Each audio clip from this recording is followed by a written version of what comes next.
What if the industry you worked in evoked some of the worst fears people have? Now, combine that with long wait times, weather delays, safety procedures. What would you do to make customers satisfied and come back? How would you take advantage of this opportunity to win business from your competitors? This is what Southwest Airlines faced, and they made a bold decision to be different. As a former senior level manager at Southwest Airlines, Jason Young learned the value of a successful workplace culture. Jason Young was a key driver in creating and developing the company's innovative training programs for its successful leadership and customer service culture that have become renowned in the business world today. Now, as the president of Lead Smart Incorporated, Jason Young shares his vision in developing successful corporate cultures with forward-thinking companies, including Starbucks, IHOP, Tyson Foods, and even again with Southwest Airlines. Author of the Culturetopia Effect and Servicetopia, he's here to teach you to inspire and lead in your business. Please welcome Jason Young.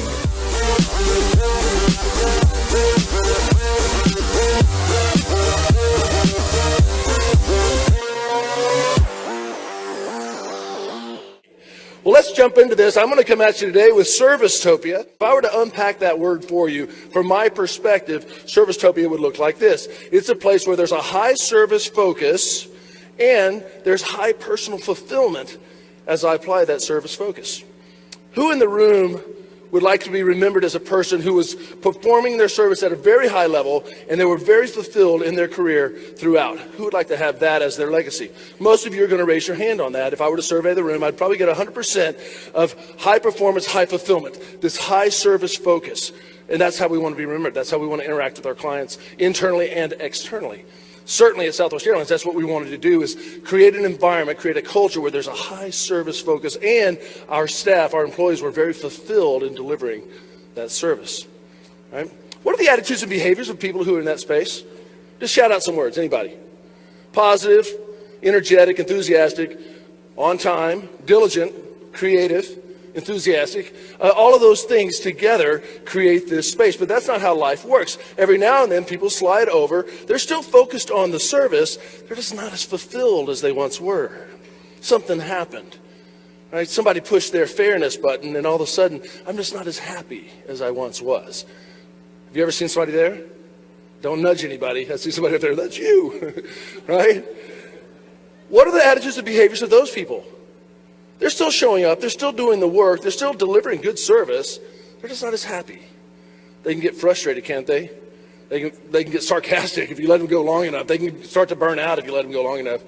It's a dangerous place because if I stay there long enough, we will slide down to low performance, low customer focus, low service focus, and low personal fulfillment.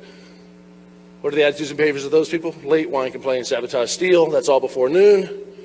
Very dangerous place to be. And if you think about it, if I can maintain a high level of Servicetopia, that focus, it allows me to be available that if I see someone sliding, I can reach out and pull them back into this space of Servicetopia. And that's the idea for you. As you go out and apply yourself in your teams, we can reach out, and when we recognize people who are not delivering that service at the level we all have committed to, then I can pull them back. It's really a really great picture of what inspiration should be. You know what the word inspire means? It's a Latin word. It just simply means to breathe. When you breathe, you inspire. When you do not breathe, you expire. Very good. I'm so glad you're on the front row. I love that. Look for it. It's all around us. If we want to be inspirational, if we want to reach out and lift people up, inspire people, all we have to do is look because it's everywhere. But you have to be available yourself first. I'm going to have to be in that space. I'm going to come at you for the next 55 minutes, 56 minutes or so, and I'm going to come at you from this perspective. How do we lift ourselves, and then how do we lift others around us in our teams as we apply great service principles, and how do we do that in this mindset of Servicetopia? Right, so let's look at it. What really drives Servicetopia, obviously, is a level of performance, this high level of performance. And to do that, we're going to have to interact together. We're going to have to be able to trust each other and interact together. Now, I'm going to take this to a little deeper level. I like another term for this. It's called relational coordination. Right? It implies that I'm going to coordinate the effort with everybody around me. So it's not just my team members. It's also my boss, my customers, my vendors, my suppliers, other departments. So as you interact, you're coordinating efforts with everybody. To do that, and what we found at Southwest and what I find universally, to do that, there's two types of tension that exist. There is service tension. That's the positive tension that I want us to stay focused on. Servicetopia is high service focus. It creates a service tension, and that's healthy tension. That's what we want. And then there's also people tension. People tension is the kind of tension that distracts us from giving great service. Right? And here's what the research shows. If I have high people tension, my service tension is going to drop. Customer service goes down when people are stressed out. I was working with a lady in Austin, Texas. She's the VP of HR for a company there. I said, how many people work here? She said, about half. I thought that was a pretty good answer. Depending on how much gossip we have going, depending on what policy doesn't make sense, depending on what fairness button got pushed today, got about half of them going. So here's what happens. When I can remove the tension, I can get 95% of my energy on effective service, on task completion, on whatever that relational coordination requires for me to execute the function of my job. So look for areas right now where there's tension, unhealthy tension, and say, how can I go back and reduce that tension? How can I change that conversation?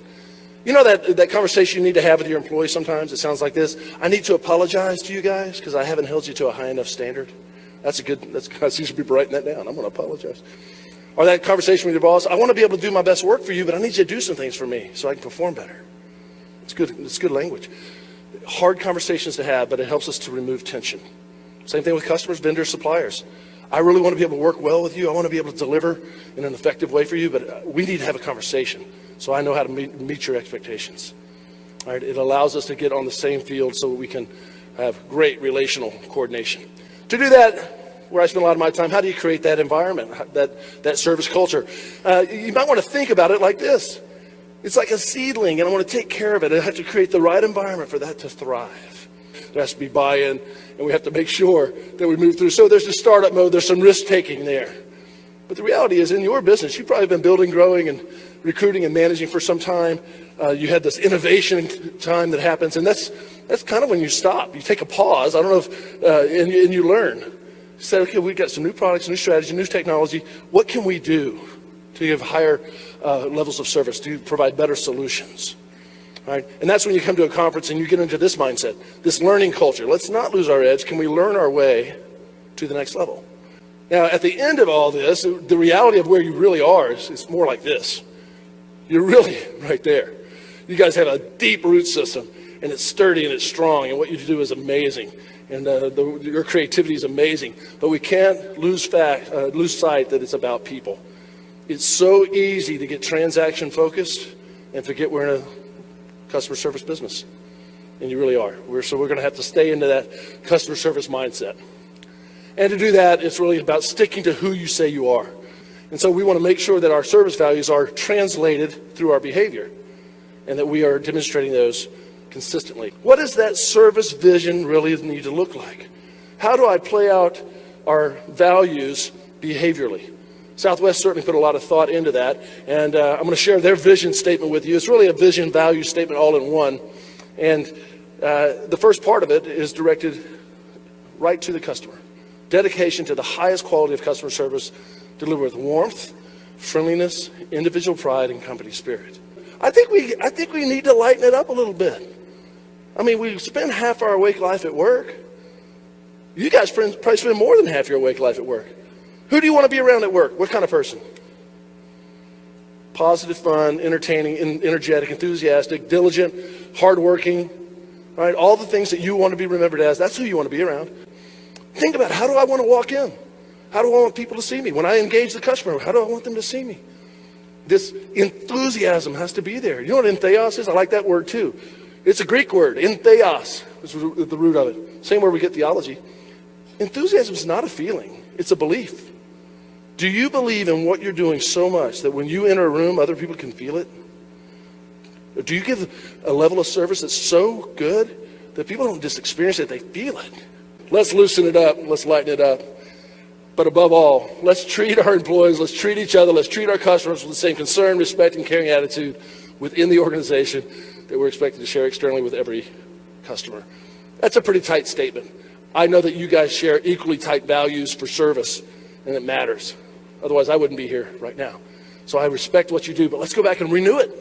Let's restore it. Let's get it back. So you may be organized in a certain way, but I want you to think about it like this. The level of service you give externally is only going to be as good as the level you give internally. According to Marcus Buckingham, the engagement or the passion of employees, it varies greatly. About 19%, according to his research, actively disengaged, not passionate at all about the business, not passionate at all about their customers. 55% trading hours for dollars. They go either way. And then about 26% actively engaged, passionate about their service, passionate about their business. What we want to do is try to move your bell curve that direction. A lot of people think passion comes from just getting more money. If I have opportunities to make more money, I'm going to be more passionate. Here's my version of what I think cash does. I think cash follows these things. If I build more competencies, I become more valuable. And if I have the right attitude, I'm going to be able to deliver better service. And if I'm playing to my strengths, if I'm doing some things that play to who I am as a person, right, and then if I do the habits that predict success, I think cash follows those things. I'm a great counselor. People ask for more money. I say, go do these things first. And they're like, okay. Or maybe they say, I don't feel like it. At least I know. At Southwest, we routinely said, let's hire for attitude, let's train for skill. We want to hire people that like people. I want to continually focus on learning and development. So no matter what you do, leave this conference with a commitment to go back and continually develop yourself, especially towards service ideals. So there's tons of research with the internet. You can find everything right there. Just go back and just spend 15 minutes a day to say, okay, I'm going to learn something new today. I'm going to get a different perspective today on service, and just make that part of your routine. Another part I would encourage you to do is this. Make part of your routine a process for giving frequent recognition and praise. Just pick an hour a day and go out and find people doing things right. And then finally, we've got to look for ways of creating effective support. And I call it supervisor support. Anytime, you might not even be a formal supervisor, but you might be supervising a project. So when I say the word supervisor, I'm not talking about title or position. I'm talking about really the verb of supervisory support for anybody that I'm supporting, no matter what level of the organization. I find it critical that there's a sense of support. I feel that as an employee base. I feel that sense of support. And finally, let's put some pizzazz around it. Let's put a little zip on it, something that just finishes everything off. And to do that, you're going to have to just identify, what are my moments of truth? What are my opportunities to do that? And you'll find, when you start looking for those moments of truth throughout your day, you'll find those opportunities to surprise and to lift other people, to inspire other people, to bless other people in these moments of truth. It's tricky because I know that you guys value this, because you're focused on it. You're investing time and energy to focus on it. So I sense at the core of who you are, there's a value placed in this. And you probably have some really good intentions. Even after some of the things I've said and some of the other things you're going to learn at the conference, you're going to be at the end of this going, wow, I'm going to go back and I'm going to do some stuff. There's some things I want to get done. So some really good intentions. But if I were to come visit you, I would have to evaluate your commitment based on what I see you do. So my perception of your service is going to be how I experience your service. How well is my perception of your behavior, right? Before they couldn't say that, but they can say, there's evidence in his behavior that he values this. If I were to come visit you and I were to evaluate your service, would there be evidence in your behavior? Would there be evidence in your attitude? Right? And if I'm going to put some pizzazz on it for my customers, I've got to understand where they're coming from, and I've got to meet them there. So now it's not just about my point of view. I've got to understand my customer's viewing point, and I've got to meet them there. That's what makes this so challenging, is delivering service in a way that's going to be well received by the person receiving the service. And I'm going to give you this statement or this phrase. I would ask you to go back and be thinking in terms of creating a service culture.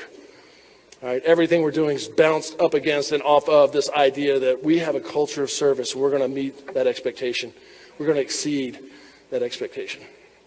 Let's go back and let's start to think in terms of personal accountability around this idea of delivering this on this service culture. I want us all to say, you know what, I'm going to personally take responsibility for the environment I'm in on delivering excellent service.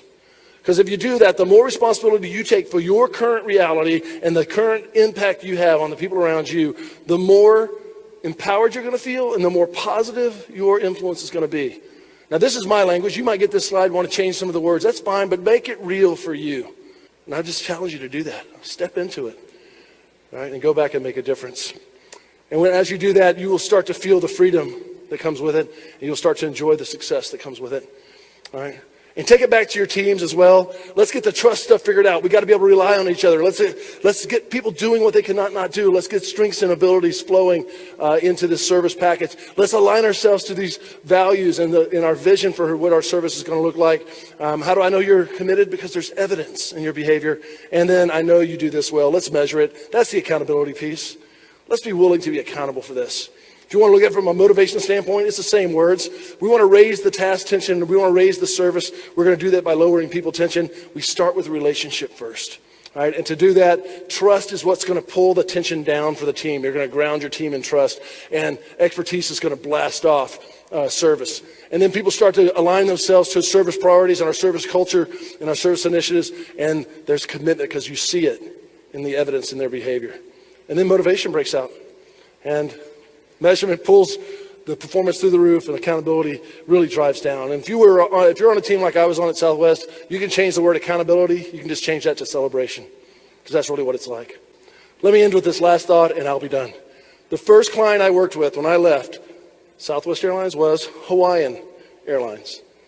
And through a series of events, I got connected with them, and I got a call from their VP of HR. She said, Jason, would you be willing to come over here and do about 60 days of leadership training for us? Now, you'd have to come to Honolulu. Is that okay? And I said yes, and started a beautiful relationship that lasted several years. And I became very fond of the culture there and the people there. And every time I go there, they greet me in a beautiful way. What do they say when you go to Hawaii? Aloha. But they don't just say aloha. If you're close to somebody, they will kiss cheeks and they give gifts. And it's a tradition that goes back to ancient Hawaii. And I asked a friend of mine there, her name's Kina Sai. I said, Kina, what is the deal with aloha? It's such a beautiful greeting. Where's it come from? And she said, well, there's varying stories about it, but literally when ancient islanders would row up on a friendly visit, the Tahitian, Tongan, Samoan, Hawaiian, when they would greet each other, the big warriors would extend arms, palms up. And it was a gesture that says, look, I'm unarmed. It was a friendly gesture, says, I come in peace. It's like a handshake is, look, no handgun. It's just a gesture that says, I'm unarmed, I'm friendly. And so it's a gesture. And they would grab arms, and they would say, alo. A-L-O in Hawaiian. It means front or face or presence. And they would pull each other face to face, and they would share, ha. And ha is exactly what it sounds like. It's a breath. They believed if you shared breath, you shared spirit. It literally means I welcome you with my spirit. The word ha, vai, W-A-I in Hawaiian, it means water. Ha, same root word, spirit. Hawaii, a place in the water that renews your spirit. A place in the water that brings life. Isn't that beautiful? If you guys do nothing else leaving here today, just go out and share some ha. And it's no accident laughter's ha-ha. Now, I made that up, but I think it fits, man. I think we need to laugh more. I think we need to bless each other more. You guys have certainly done that for me. And with that, I wish you all a very fond aloha. God bless everybody. Thank you. Thank you very much. Thanks.